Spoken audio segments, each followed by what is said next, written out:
Welcome. Today, we journey to the 15th century, where a remarkable teenage girl, guided by mysterious voices, defied the odds to lead the forces of a future king to victory. Join us as we delve into the enigmatic tale of Joan of Arc, also known as Jeanne la Pucelle, Joan the Maiden, the fearless warrior who left an indelible mark on French history.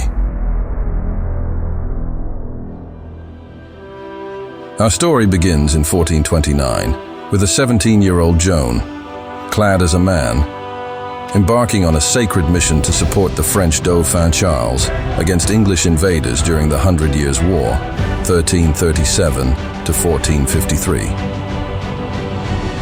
Joan claimed to receive divine messages from saints, including Saint Michael, Saint Catherine, and Saint Margaret, instructing her to crown the uncrowned Dauphin at Reims. But how did a mere teenager, armed with visions, manage to capture the attention of the Dauphin? In their first meeting at Chinon, in March 1429, Joan astoundingly identified a disguised Charles in the midst of a bustling crowd, exposing attempts to deceive her.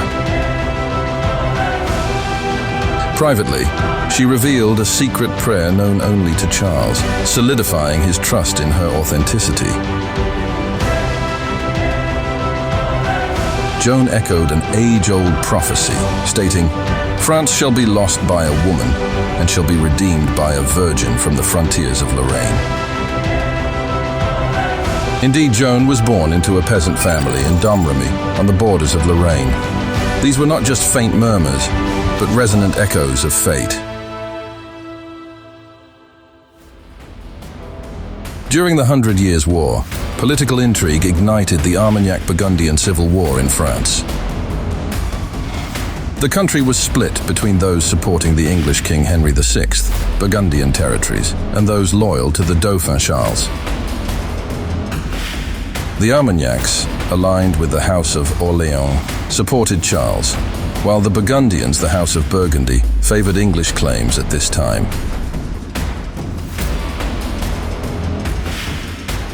Rumors questioned Charles's legitimacy as the son of Charles VI, with the English aiming to establish infant King Henry VI as the rightful King of France. To solidify trust, Charles initiated an inquisition at Poitiers, where Joan listed 4 prophecies, including the relief of Orleans from English forces and the return of the Duke of Orleans from captivity.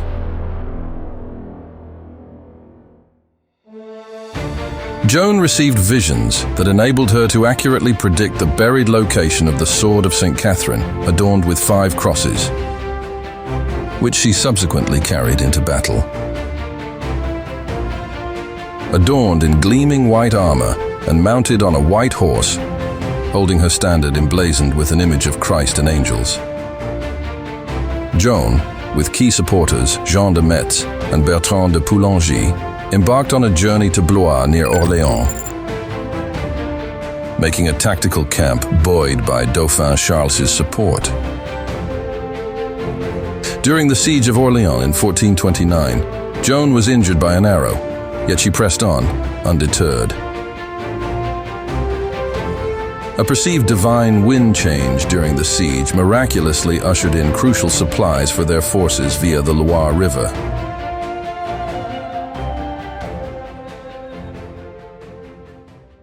The French forces eventually tasted victory in the 100 Years' War. The sieges of Orléans, Jargeau, Meung-sur-Loire, and Beaugency became proving grounds where Joan's leadership and high morale reached their zenith.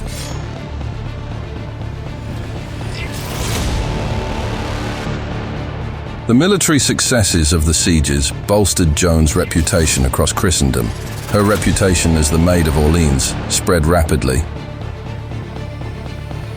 and she became a symbol of hope and inspiration for the French forces and other Christian regions.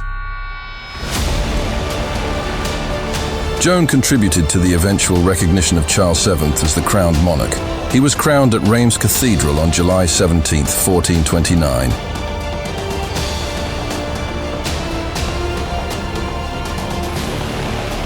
However, Joan of Arc's fortunes took a tragic turn.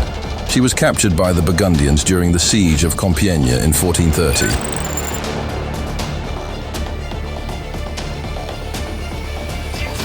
Due to her independent actions to defend the realm without the new king's permission, King Charles VII, possibly wary of her rising popularity, left her to face the consequences alone.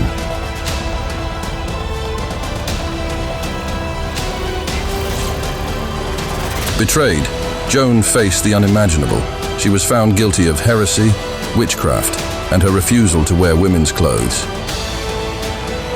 At the age of 19, she met a tragic end, being burned at the stake on May 30th, 1431, in Rouen, France.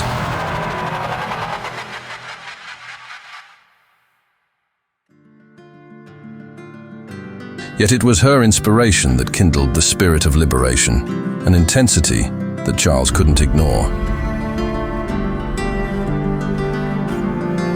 Charles VII initiated her posthumous exoneration. On July 7, 1456, the court declared her innocent.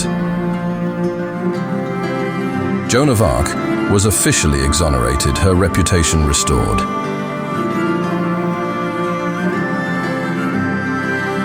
While the process of reunification was complex and continued after her time, Joan's efforts marked a crucial turning point and laid the foundation for the gradual reunification of France under the Valois monarchy.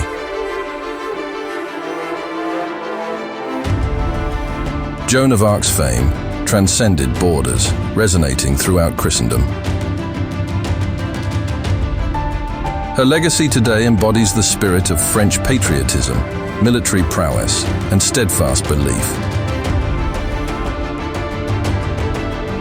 Canonized as a saint, she continues to inspire leadership and empowerment, championing the cause of women and recognizing the diverse experiences of individuals, including those who identify as non-binary.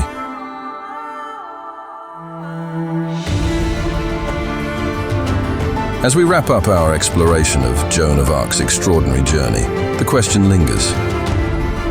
Were her voices divine, otherworldly, or influenced by deeper personal struggles or challenges? Share your thoughts in the comments below.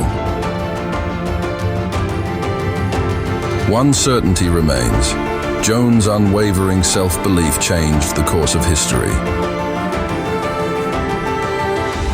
Join the conversation and shed light on this mesmerizing chapter in Joan of Arc's legacy.